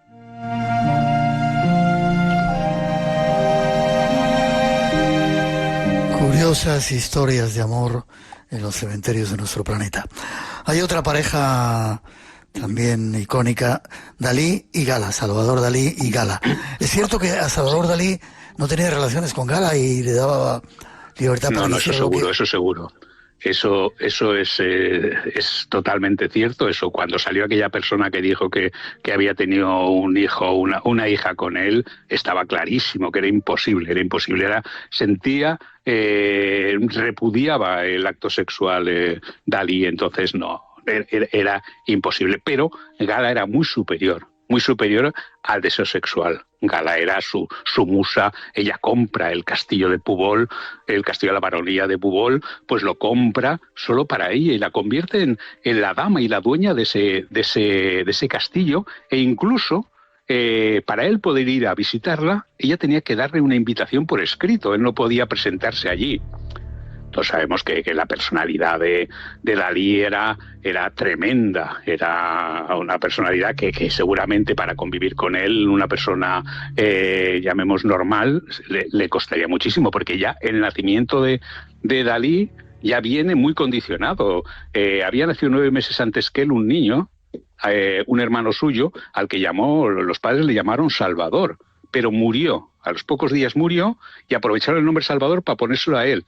Y se supone, por el cálculo de días que hizo él, que le habían concebido a él cuando había muerto el hijo, casi buscando que él era el niño muerto. Entonces eso, a partir de ahí, pues toda su vida también fue de una genialidad pues no sé, inmensa. Y aquí en el libro cuento una cosa que se sabe, pero tampoco es de amplio conocimiento: la música que estaba oyendo Salvador Dalí en el momento justo de morir. Él muere y está escuchando esa música, y la ha certificado por todos, que es la muerte de Tristán de Richard Wagner, de Tristán y Isolda.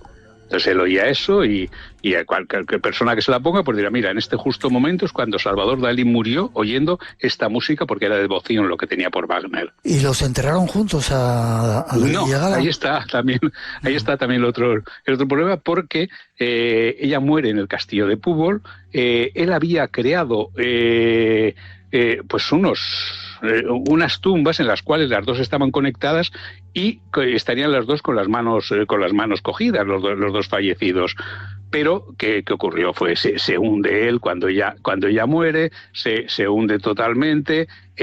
Hay un incendio unos años después, no muchos, hay un incendio ahí en el Castillo de Púbol. Él lo deja, ya no quiere volver nunca más allí, y después, por una serie de malentendidos y por cuestiones económicas de los que le rodeaban, no le enterraron allí. Entonces él está enterrado en el Museo Dalí de Figueras. O sea, todo lo que hizo en vida él para poder mantenerse con Gala siempre al lado, que era su devoción, creo que es la musa por excelencia, igual que para Modigliani lo fue Buterne, y para otros ha sido siempre esa mujer es la que le daba la inspiración, porque ella sabía lo que había dentro de Dalí, y otra mujer no hubiera sabido sacar lo que tenía Dalí dentro, o no lo hubiera entendido y hubiera acabado mal. Y casi terminando, no te he preguntado si estás a gusto. ¿Estás a gusto con nosotros? Estoy siempre a gusto con vosotros, porque da gozo estas charlas así distendidas, estas charlas en las cuales no decimos más de que la persona se puede acercar al libro y leer muchísimas cosas más, cientos de cosas más de las que hemos hablado. Y bueno, y estar contigo siempre ha sido siempre, las veces que he estado contigo ha sido un placer, y ahora pues sigue siéndolo. Yo cuando me dijiste que me llamabas, pues ya me quedé muy alegre. Es compartida esa sensación. Casi terminando, sí. Si hay mausoleos, quizá uno de los más conocidos en nuestro país sea el de Teruel, ¿no? Diamantes.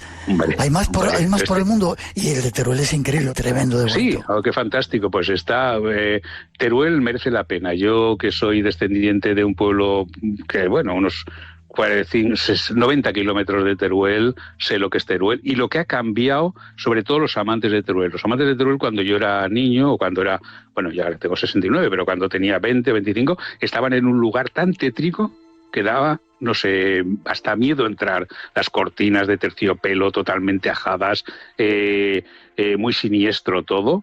Pero la han modificado, la han arreglado, y ahora es el Museo de los Amantes, que es una cosa blanca, bonita, que se puede visitar, el precioso mausoleo de ellos, que tiene particularidades. Cuando estéis allí, o ya lo habrás visto, es de las pocas estatuas que tienen dos cuerpos, o sea, de dos tumbas, en las cuales los yacentes, están mirándose. Tiene la cara girada un poco, mirándose el uno al otro. Y otra cosa que sorprende muchísimo es que si miras de lejos ves como las manos se están tocando las yemas de los dedos, pero cuando te acercas ves que no se tocan, que hay un espacio que deja pasar el aire. Y quizás eso lo hizo Juan de Ávalos, que fue el escultor, lo hizo pues para resaltar ese amor imposible de que ni tan siquiera el tocarse, porque la leyenda de los amantes de Teruel termina por culpa de no darle un beso. Cuando ella se ha casado y él le pide un beso, y ella, pues, lógicamente, mujer recatada y mujer de antes, pues le dijo que no le daba el beso, que lo sentía mucho, que le quería, pero que no le daba el beso. Entonces él fallece, que cuando fallece es cuando ella le besa. Qué historia bonita. Sí. ¿Algún otro mausoleo para real, terminar? Sí. Y además real. Sí, dice, además, exactamente, sí, exacto. Es real, porque hay documentación que se encontró en el 1955 que lo confirma. Y una cosa, tu conocido, quizás amigo Javier Sierra, hizo un opúsculo muy bueno porque pasó una noche dentro del mausoleo de los amantes de Teruel. Ajá, lo conozco, sí. Uh-huh. Y te decía, casi para terminar, ¿algún otro mausoleo que te haya llamado la atención de amor tan poderoso, tan potente como este en el mundo? Pues creo que el más famoso, pero ya la historia es tan conocida que no la vamos a decir, pero el Taj Mahal. El Taj Mahal es un templo de amor, es un templo levantado por una persona hacia otra, con el gasto que daba lo mismo, y que además tuvo un final bastante triste este hombre, porque cuando ella muere y la entierran allí, después de haberle dado 14 hijos, cuando le castiga, el hijo toma el poder, le castiga colocándole en una habitación lejana del Taj Mahal, pero que pueda ver el Taj Mahal desde la ventana, sabiendo de que no va a poder volver nunca a ver la tumba de su ex esposa. Pero como esos hay muchos, el de la reina Victoria en Frogmore, mausoleos ahí, los hay realmente encantadores. Pues la palabra mausoleo viene del rey Mausolo, que lo hace porque ama tanto a su mujer que quiere hacer el mausoleo de Halicarnaso, lo hace allí y entonces él no lo termina. Entonces es su mujer Artemisa quien lo acaba. ¿Pero qué hace esta mujer Artemisa cuando su marido ha muerto? Pues se lo va, lo mezcla con bebida y se bebe parte del cuerpo, las cenizas de Mausolo se las fue bebiendo Artemisa poco a poco, hasta que tuvo dentro suyo a él, a Mausolo. Por eso Mausoleo es el lugar donde se guardan los muertos. Qué lugar tan impresionante ese mausoleo de Halicarnaso en Bodrum, que hemos tenido la oportunidad de verlo varias veces. Qué lugar tan increíble. Nos vamos. Bueno.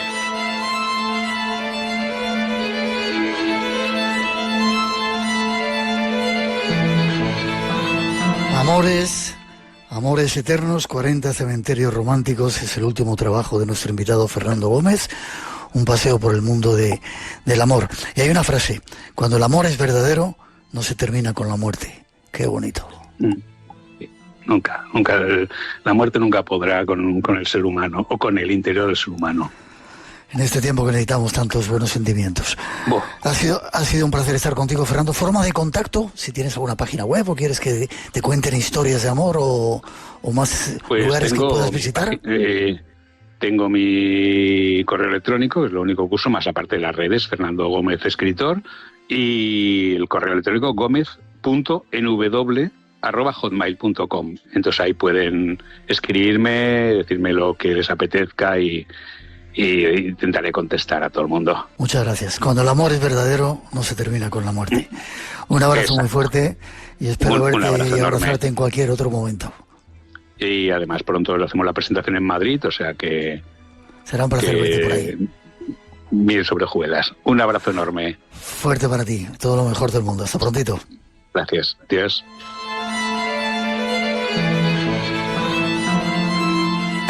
Radio Nacional de España.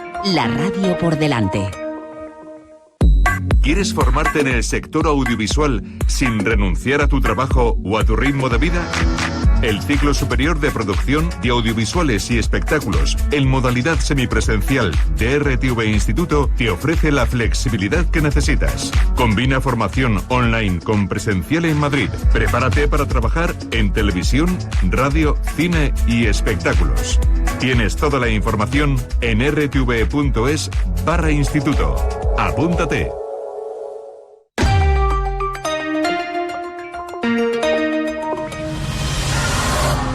Ha leído la maldición. ¿Se atreve a desafiarla? Viajamos al pasado.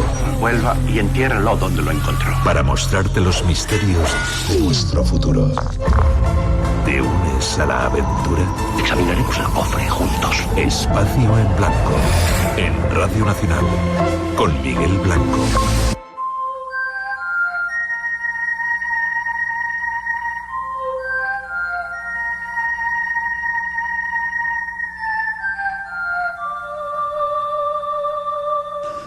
Esta sintonía nos avisa de que nos vamos a tratar de descubrir misterios de la naturaleza con uno de los expertos más importantes que hay en Europa, compañero nuestro Luis Miguel Domínguez, al que ya saludamos. Buenas noches, Luismi. ¿Qué tal, querido? Muy bien. Un placer estar como siempre contigo. Hoy creo que nos vas a hablar de enfermedades de los animales, se llaman zoonosis. Sí, son enfermedades que como animales que somos compartimos con otros animales y que pudiéramos decir que se van a poner de moda en este tiempo que estamos viviendo. Pues te tengo que preguntar antes de empezar, ¿por qué se van a poner de moda? Pues se van a poner de moda porque nuestros ecosistemas están realmente muy deteriorados y estas enfermedades transmitidas de los animales a las personas, según la ONU, van a tener una gran baza en estos tiempos. A partir de la COVID-19 se ha empezado a observar a la naturaleza desde otro punto de vista, ¿no? Y es que, claro, nuestros ecosistemas están vaciados de contenido y como grandes bioindicadores de esto que estoy diciendo son los animales que cada vez se encuentran más deteriorados, más enfermos y con la capacidad de contagiarnos esas enfermedades. Wow, la cosa se pone peligrosa entonces. Se pone fea, claro. Se pone fea. Hemos tenido un montón de pandemias, la de la gripe aviar, la peste porcina ahora. ¿Eso es un indicativo de que algo no funciona bien? Sí, mira, para empezar, lo primero que no funciona bien, y lo va a entender cualquier persona, es que nos hemos ido cargando, hemos ido eliminando de nuestros paisajes a los depredadores que de alguna manera hacían una gran función de limpieza y de control de nuestros ecosistemas, lo que llamamos los servicios ambientales o ecosistémicos. Entonces, el lobo cazaba para comer y a la vez controlaba a esos ungulados que son capaces de contagiarnos un montón de enfermedades, ¿no? Entonces, claro, aquí podemos ver una sucesión de fallos que nos han dejado en un estado de vulnerabilidad extrema, ¿no? Ya, lo que pasa es que todos esos animales, todas esas plagas han venido, digo yo, o en mi ignorancia, la gente, los animales que estaban en las granjas, ¿no? Los cerdos, las gallinas. Sí, mira, realmente la historia es incluso al revés. Mira, son los animales silvestres, especialmente los ungulados, como son los ciervos, los corzos y los jabalíes, los que lamen una determinada planta y una hora después lo hace la cabra de un pastor y adquiere una enfermedad como la tuberculosis bovina, por ejemplo. Y a partir de ese momento la cabra está infectada y es la que nos va a infectar a nosotros. Pero el origen viene de la cantidad de cientos de miles de ungulados que hay por nuestros montes sin ningún tipo de control. O sea que así es, la cadena es esa. El ganado nuestro se ve contaminado por la fauna silvestre y luego vamos las personas después. Y esto no solo pasa con la peste porcina, esto pasa con la tuberculosis bovina y pasa, por ejemplo, con la gripe aviar, que es exactamente el mismo proceso, ¿no?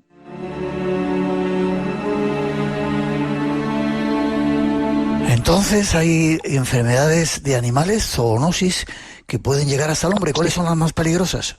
Pues mira, por ejemplo, bueno, la propia salmonela, para que la gente entienda, la salmonelosis procede también de el contacto de la fauna silvestre con la fauna de nuestras granjas.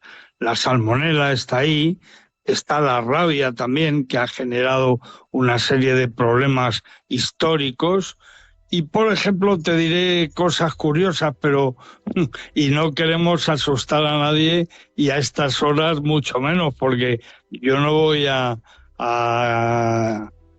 alegrarme de que el personal no duerma bien. Sencillamente estamos haciendo divulgación, ¿vale? Nada más. Vale. Pero mira, cuando en el cole los chavales, ay, mira, Pepito tiene piojos, ay, qué bonito y tal, poca gente sabe que los piojos son los grandes transmisores de las fiebres tifoideas. El tifus se extiende por la picadura de piojos entre humanos. Así que a ese nivel es como hay que contemplar la zoonosis. Realmente todos los animales pueden llegar a ser vectores de una serie de patógenos que nos van a complicar la vida, pero porque no hemos hecho las cosas muy bien, obviamente, ¿no?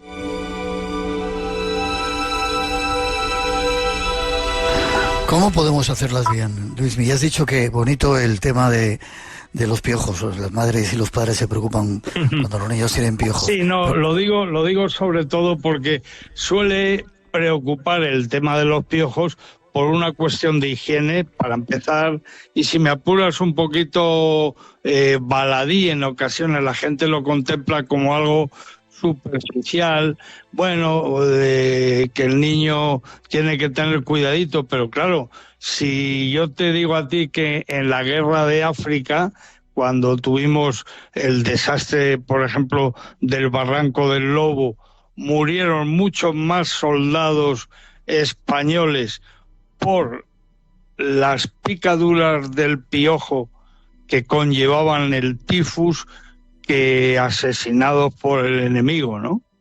Esto es así.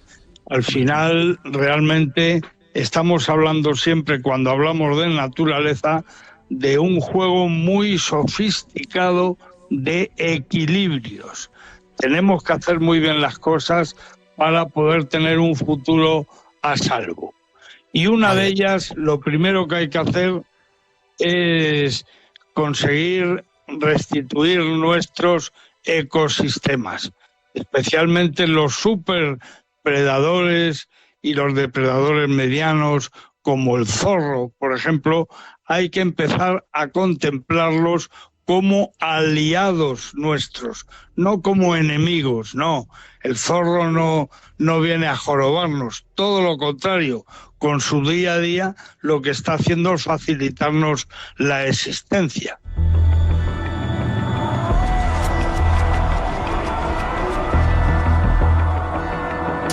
En estos días la última pandemia que está llegando, peste, es la porcina en Cataluña, ¿no?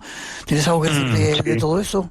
Se han detectado nuevos casos de peste porcina, ya no en el área de Barcelona, que es donde estaba ubicada desde el principio, en la Collserola, en el parque periurbano de la Collserola, que es un sitio muy querido para todos los barceloneses. No sé, ¿profetizas que puede haber mucho más por esa falta de cuidado que tenemos con la naturaleza? Hombre, indudablemente el jabalí, el sus escrofa, es el protagonista principal de esta película.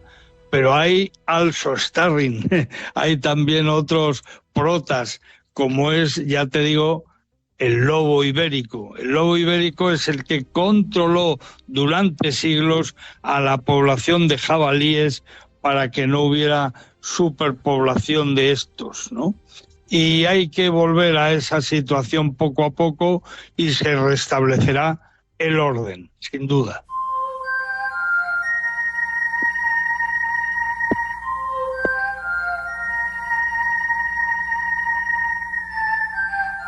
Equilibrio en nuestra naturaleza para poner las cosas de nuevo como eran y poder vivir sin esas amenazas de pestes que pueden llegar o de pandemias para el hombre.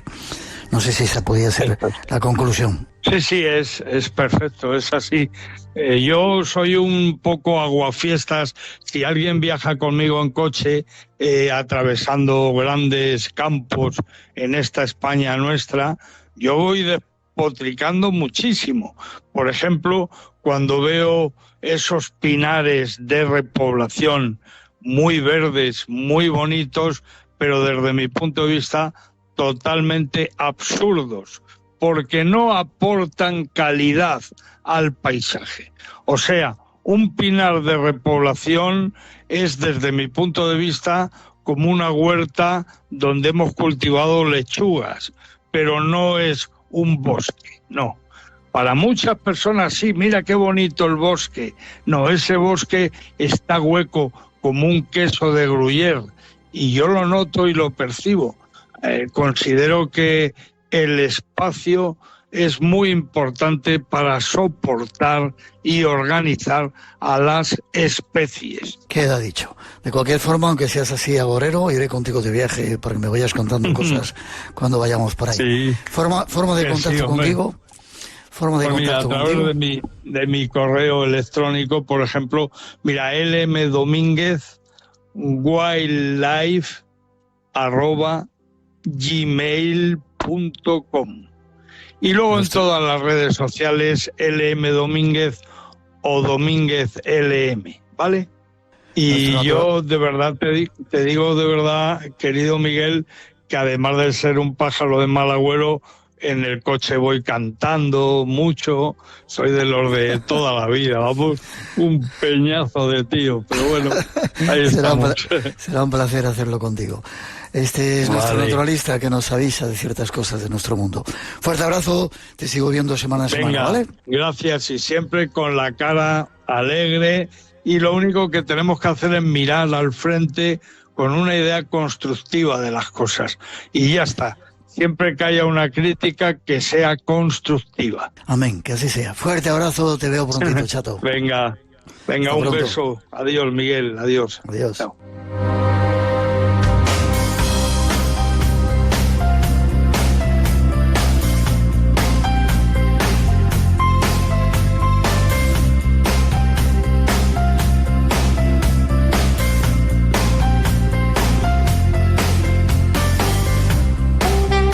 Llega al final de nuestro tiempo por hoy, es el momento de cerrar momentáneamente el espacio en blanco, pero volvemos en breve.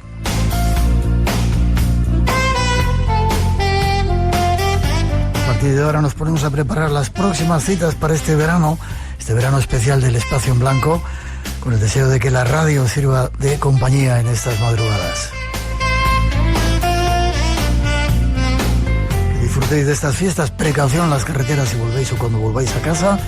Y si estáis disfrutando de las vacaciones, hacerlo a tope, y si estáis trabajando, que la radio sirva de compañía. Hasta las 3, las 2 en las Islas Canarias os dejamos con un poco de música, mientras recogemos y os dejamos con los compañeros de la información y después con toda la programación de Radio Nacional. Nos vemos en 7 días aquí, en el espacio en blanco.